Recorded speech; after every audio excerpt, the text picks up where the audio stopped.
성도 여러분, 요즘 우리 서귀포동원교회는 새벽기도회 때 베드로 전서를 강의하고 있습니다. 특히 오늘 우리가 봉독한 이 하나님의 말씀인 베드로전서 1장 13절로부터 23절의 말씀을 보면은 가장 머릿속에 각인되어지는 것은 우리 그리스도인들의 자존감, 자부심, 이것을 말씀하고 있는 것을 발견할 수가 있습니다.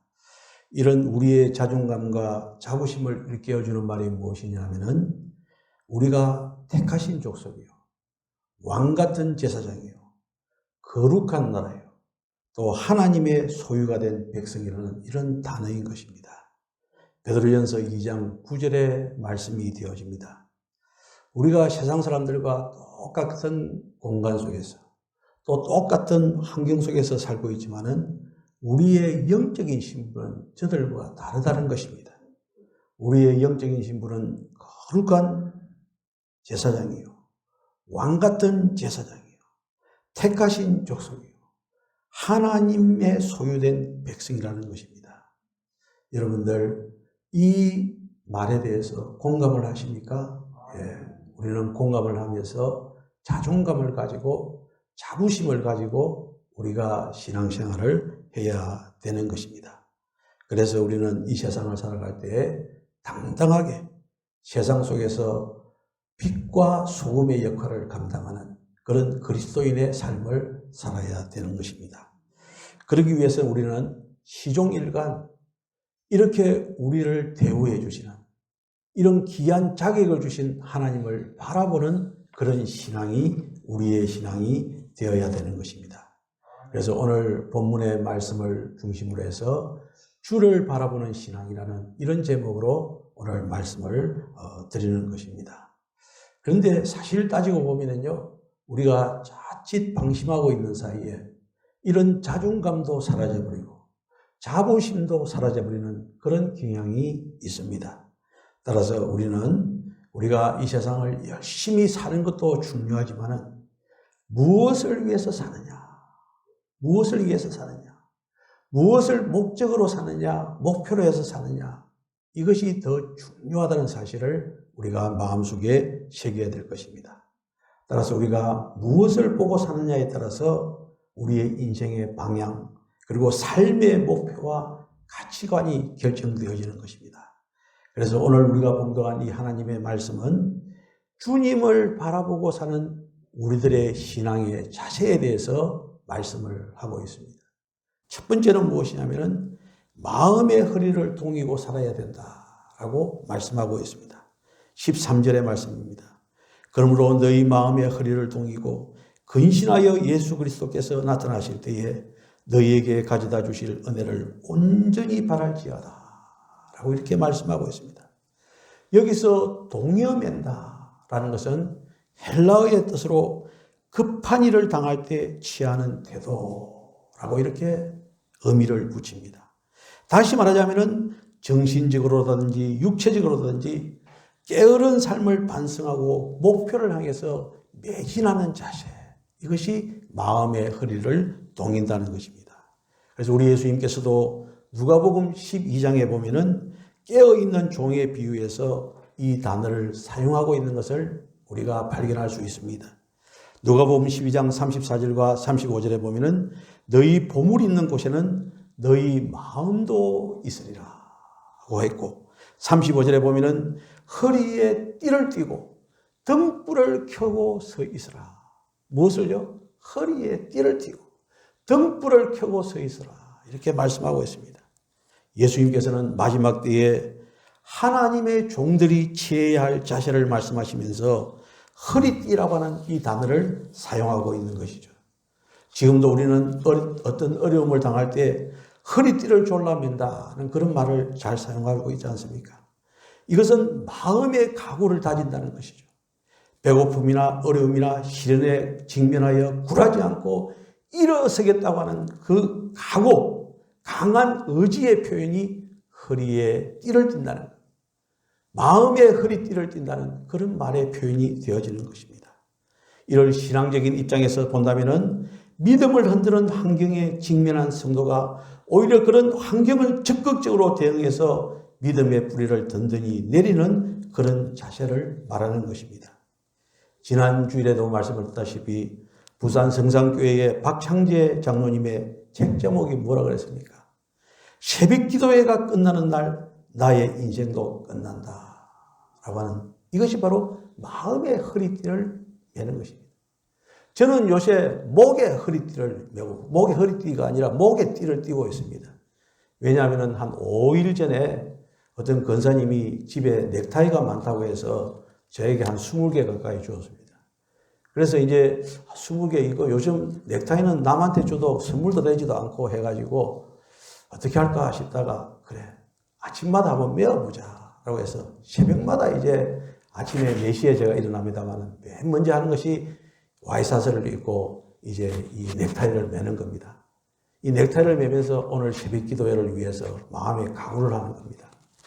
그래서 어제 이제 권사님한테 지금 아파서 교회를 못 나오고 있는데 전화를 해서 매일같이 그렇게 넥타이를 매고 있습니다 라고 하니까, 목사님 더 드릴까요? 이러는 거예요. 근데 안 된다고 할 수도 없고, 그래 어제 또 부랴부랴 또 갔지 않습니까? 넥타이 얻으러 가니까 또 한 20개 또 주는 거예요. 가만히 보니까 이 권사님이 좀 잘못 분류를 한 것 같은데, 지난번에 준 거는 주로 겨울 것만 주더라고요. 그래 그걸 보면서 여름 게 별로 없네 싶은데, 어제 가니까 또 여름 것만 이렇게 주는 거예요. 제가 지금 넥타이를 30개 이상을 가지고 있습니다. 그래서 새벽에 매일 바꿔서 이걸 메고 이렇게 나오는데, 참 그것도 괜찮다는 생각이 들어요. 왜냐하면 마음의 허리띠를 띠는 것처럼 저는 아침에 넥타이를 이렇게 매면서 새벽을 각오하는 것은, 이것이 바로 우리의 마음의 허리띠를 찐다는 것입니다. 그래서 이 마음의 허리를 동인다는 이 말을 현대인의 성경에서 살펴보니까 더 쉽게 잘 표현을 했습니다. 현대인의 성경에서는 이렇게 말씀하고 있습니다. 그러므로 여러분은 마음을 가다듬고, 그러므로 여러분들은 마음을 가다듬고 정신을 바짝 차리고 예수 그리스도께서 다시 오실 때에 주실 은혜를 간절히 기다리십시오 라고 이렇게 번역이 되어 있습니다. 허리에, 마음의 허리띠를 띠라는 것은 정신을 똑바로 차리라는 그런 뜻이 되어지는 것이죠. 따라서 말세지말을 살아가는 우리 성도 여러분, 우리는요 왕같은 재상입니다. 하나님의 나라입니다. 할렐루야.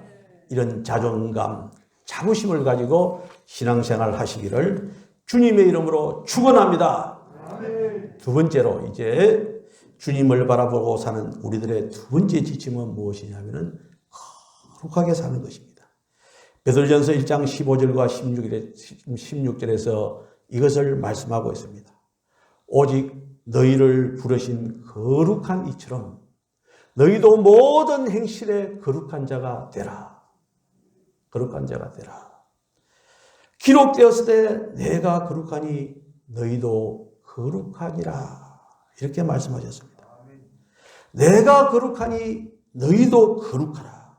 이것은요, 사실은 레위기서 11장 44절과 45절에서 인용한 것입니다. 레위기서 11장 44절에 보면은 나는 여호와 너희의 하나님이라 내가 거룩하니 너희도 몸을 구별하여 거룩하게 하고 땅에 기는 길짐승으로 말미암아 스스로 더럽히지 말라. 나는 너희의 하나님이 되리고 너희를 애굽 땅에서 인도하여 낸 여호와라. 내가 거룩하니 너희도 거룩할지니라. 이 말씀을 인용해서 베드로 사도가 오늘의 베드로 전서의 말씀을 기록한 것입니다. 따라서 거룩해야 된다는 것은 구약만의 가르침이 아니고 신약만의 가르침이 아니고 신구약 공이 우리가 거룩하게 살아야 된다는 그 가르침을 우리에게 교훈해 주고 있는 것입니다.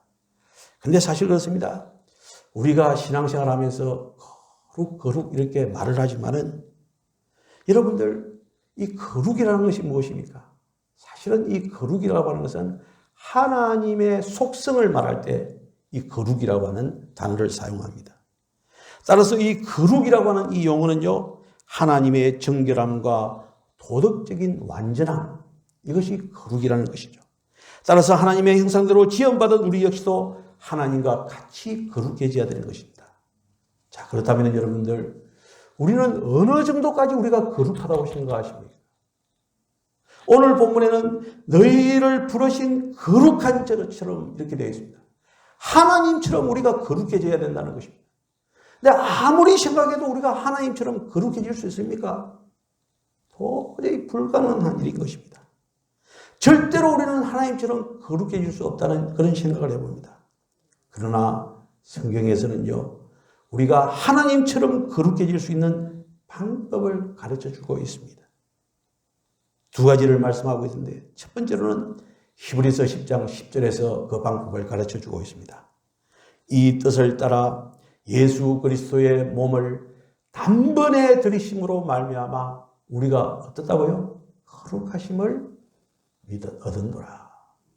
이 뜻을 따라 예수 그리스도의 몸을 단번에 들이심으로, 예수님께서 십자가에서 우리 죄를 대속해서 돌아가신 것, 그 상태를 우리가 믿었을 때 우리는 거룩하게 될 수 있다는 것입니다.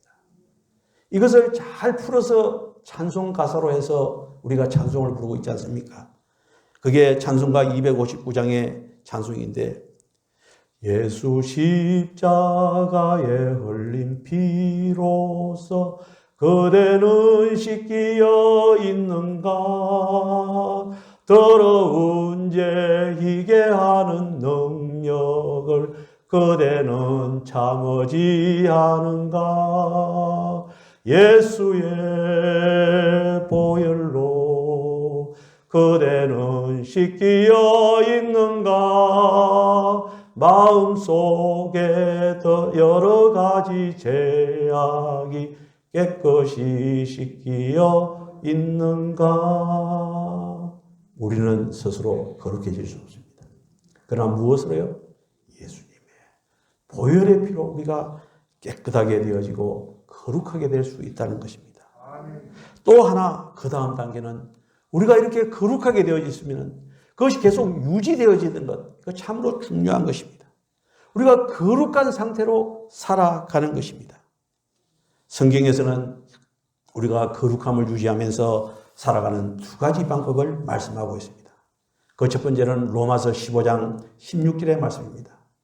성령 안에서 거룩하여지고, 라고, 성령 안에서.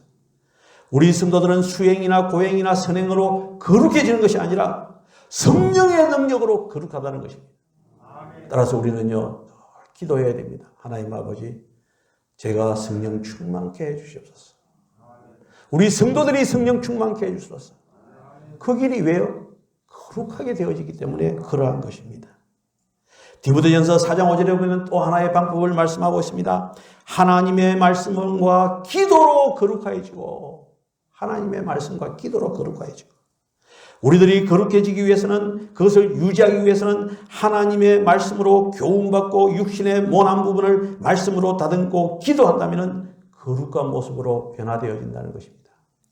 이것을 잘 표현한 하나님의 말씀이 디모데후서 3장 16절로 17절의 말씀입니다.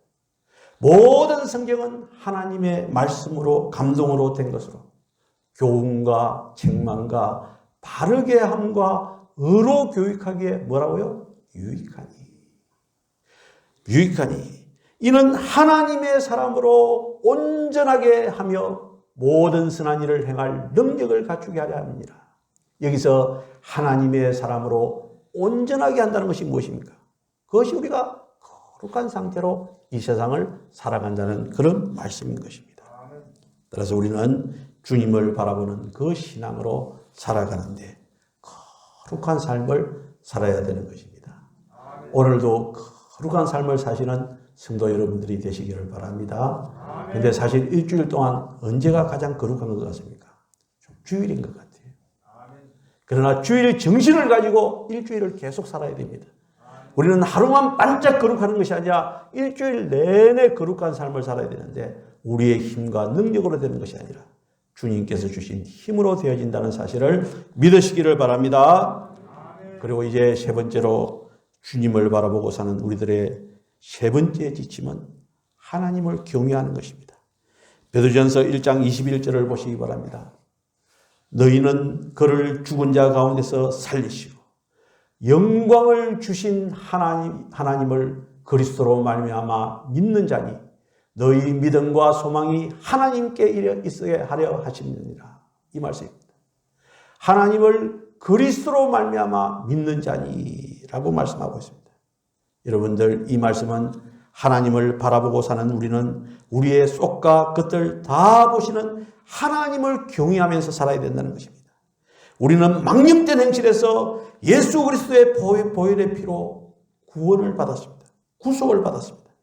이제는 우리는 가치 있는 삶을 살아야 됩니다. 이제는 망령된 행실을 끊고 흠없고 정없는 그리스도 예수의 어린 양의 예수의 것으로 살아가야 된다는 것이죠. 하나님께서는 영원전부터 하나님이 계획하신 구원을 어린 양 예수를 통해서 우리에게 보여주셨습니다. 이 구원을 체험하고 하나님의 자녀가 된 사람은 다가오는 미래를 바라보면서 하나님을 경외하는 삶을 살아야 되는 것입니다. 여러분들, 우리는 하나님을 두려워해야 됩니다. 사무엘상 2장 30절에 보면은 이런 말씀이 있습니다. 나를 존중히 여기는 자를 어떻게 해요? 내가 존중히 여기고 나를 멸시하는 자를 내가 어떻게 해요? 경멸한다는 것이죠.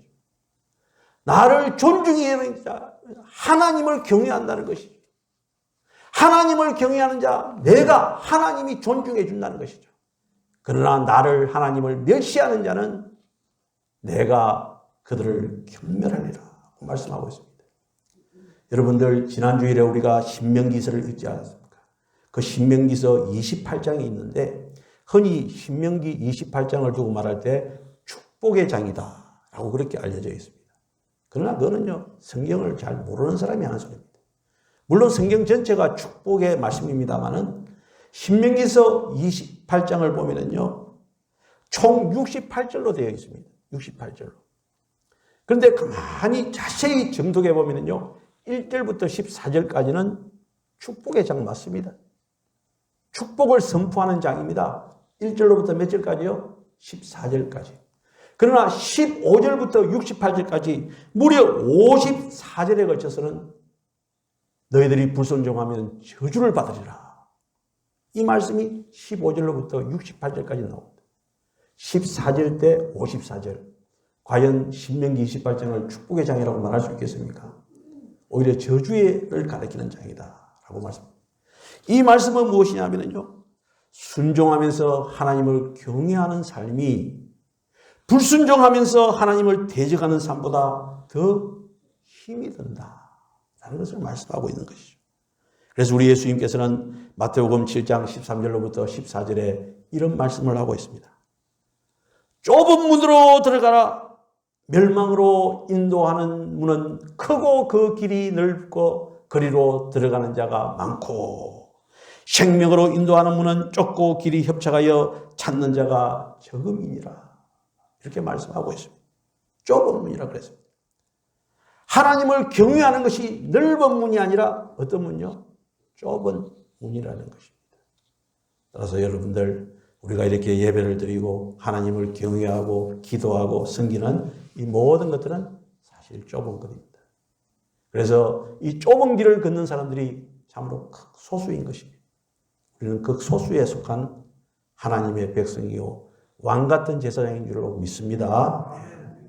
이번 주일에 들은 뉴스 중에서 가장 최고의 뉴스는 단연 앙겔라 메르켈이라고 하는 독일 여성 총리의 이야기입니다. 이 여성 총리는요, 동독 출신이었는데 18년 동안 8천만 독일을 이끌었고 지난주에 이제 은퇴를 했습니다. 은퇴를 했는데 세계의 모든 사람들이 박수로 축하를 보낸 여인입니다. 이 메르켈 총리는요, 18년 동안 위반과 비리가 없었습니다. 어떤 친척도 지도부에 임명을 하지 않았다고 합니다. 그 바쁜 와중에도 옛날에 살던 그 조그마한 아파트에서, 우리나라 같으면 한 20평 가까이 되는 그 아파트에서 가정부를 두지 않고 근검절약하면서 살았다는 것입니다. 이런 사실을 밝힌 사람이 누구냐면 러시아의 기자였습니다. 왜냐하면 러시아의 대통령이 누굽니까? 푸틴 대통령은 너무 화스럽게 사는 것 같아요. 우리나라 대통령들도 너무 호화스럽게 사는 것 같지 않습니까? 그래서 그 러시아의 기자가 이 메르켈 총리를 두고 이렇게 극찬을 하는 글을 올렸는데 그것이 세계 만반에 확 퍼져가지고 다 읽는 겁니다. 아마 여러분들도 아마 인터넷을 통해서 그 내용을 읽었을 것입니다. 그런데 제가 지금 여러분들에게 말씀드리려고 하는 것은 이 메르켈 총리를 말씀하고자 하는 것이 아니라 그 메르켈 총리를 만든 사람이 누구냐? 바로 그 아버지입니다. 그 아버지 이야기를 소개하고자 하는 겁니다. 그 아버지는요, 카스라는 목사님입니다. 아주 좁은 길을 걸었습니다. 2차 세계대전이 끝난 후에 그 베를린 장벽이 세워질 때 약 270만 명의 동독인들이 서독으로 이렇게 넘어갔다는 것이죠. 1954년도에 수많은 인파가 구름처럼 동독에서 서쪽으로 이동하는 그 와중 속에서 서독에서 동독으로 떠나는 유일한 한 가정이 있었는데 270만 명이 동독에서 어디로요? 서독으로 오는데 한 가정이 서독에서 동독으로 넘어가는 겁니다. 그 사람이 바로 누구냐면은 호르스트 카스너 목사님 가정이었습니다. 왜 그렇게 넘어갔느냐 하면은 많은 목사님들이 동독에서 서독으로 넘어가니까 서독의 교회들은 목사로 꽉 차 있는데 동독의 교회들은 목사님이 없는 겁니다. 그래서 동독의 교회를 지키기 위해서 그 좁은 길로 누가요? 카스너라고 하는 목사님이 가족을 데리고 넘어갔다는 것입니다. 그때 바로 이 메르켈 총리가요, 이제 난지 아마 6주가 지난 신생아였다는 것입니다. 그렇게 해서 동독으로 넘어간 이 카스너 목사님의 가정은요, 그 핍박 가운데, 공산치의 핍박 가운데서도 꿋꿋하게 교회를 지켜나가는 그런 삶을 살았다는 것입니다. 여러분들, 사실 카스너 목사님은 서독에서 남부럽지 않는 안정된 생활을 하고 있었습니다. 제가 목사님이라고 이야기하니까 우리나라 목사님이라고 생각하면 안 됩니다. 서독의 목사님들은 그 대우가 우리나라 차관급입니다. 정부에서 임명을 합니다. 정부에서 월급을 줍니다. 대우가 엄청납니다. 교인수 관계없습니다. 1명이 있던 교회든 100명이 있던 교회든 1000명이 있던 교회든 그 연봉에 따라서 정부에서 월급이 나오는 겁니다. 그냥 뭐 부흥, 전도 이런 거 안 해도 그냥 그 차관급의 월급을 받으면서 살아갈 수 있는 것이 서독의 목사님이었는데 그 모든 것을 두고 어디로 넘어갔다고요? 동독으로 넘어가서 이제 그 아이를 키우면서 그리스도의 신앙을 심어준 것입니다. 여러분들, 그 카스너 목사님의 스라에서 자랐던 분이 바로 그 유명한 메르켈 독일 총리였던 것입니다. 좁은 길을 걸었습니다. 하나님을 경외했습니다. 거룩한 삶을 살려고 발부등을 쳤던 것입니다. 하나님의 진정한 백성으로서의 자부심을 가지고 그 카스너 목사님은 자녀들을 키웠고 그 자녀 중에 한 명, 딸인 메르켈 여사가 이제 독일의 총리가 되어서 몇 년을요? 18년을. 저는 이 이야기를 쭉 읽으면서 그래, 나도 서기보성교회에서 메르켈 총리처럼 사심 다 버리고 그냥 주님만을 위해서 나아가는 길을 걸어야 되겠다라는 그런 각오를 하고 또 했습니다. 앞으로 이제 6년인지 5년이 남았는데 두고 보시기 바랍니다. 나름대로 정말로 이 메르켈 총리가 이 박수를 받고 나갔다는 거죠. 저도 다른 건 몰라도 정 목사님 청결하게 살았다라는 이런 칭찬을 받으면서 나아가기를 원합니다. 이게 바로 거룩한 삶이거든요. 여러분들, 우리 모두 이 거룩한 삶을 살아야 되지 않겠습니까? 이것이 바로 베드로 전서를 통해서 우리에게 주시는 하나님의 말씀인 것입니다.